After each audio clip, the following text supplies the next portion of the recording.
This video is about bringing the textbook to life. I have so many ideas to share here, but I thought I'll share a couple here and then I'll put all the rest of them in the teacher's edition of Connections. I think all the authors thought the same thing. So there's lots of different ideas built into the teacher's edition to help you exploit the textbook to its fullest. But here's a couple of my favorites. If you've got a really long reading text, it's a good idea to try doing a jigsaw. This is just as it sounds. It's a jigsaw puzzle where you would maybe cut up the article into smaller pieces and give them to different groups, and different groups would read the different paragraphs and then they'd go and summarize it.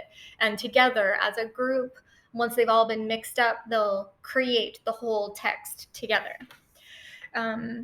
Another fun educational activity, because we don't call them games, is to use prediction tasks where it could be like little pop quizzes or polls, pre-assessments, using pictures to your advantage. Again, I love the puzzle idea. So a way that you can introduce a topic is by giving students pieces of different pictures, and then they have to mingle around and put the picture together, and then based on the picture, they have to guess what the topic is going to be. And anything that really gets them moving around the classroom is also a way to bring the textbook to life and build some energy into the class.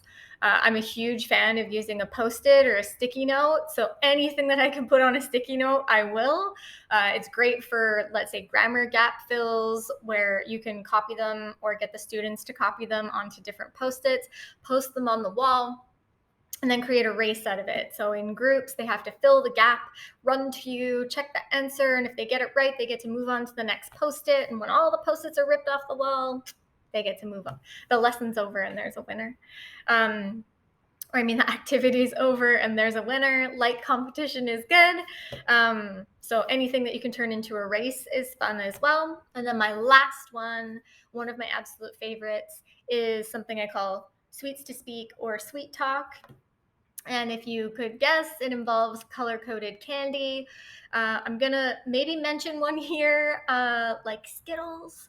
And so let's say you have red, purple, and yellow, and you would take a question, let's say one of the critical thinking questions at the end of the lesson or at the beginning as a warm-up, and you would just color code them. So purple question would be question A, red would be question B, etc. And then students would get their little individual package of candy and they would draw the color. Chewing time is thinking time, and then they'd share their answers in a discussion. So those are just a few of the many ideas that you'll find in the teacher's edition.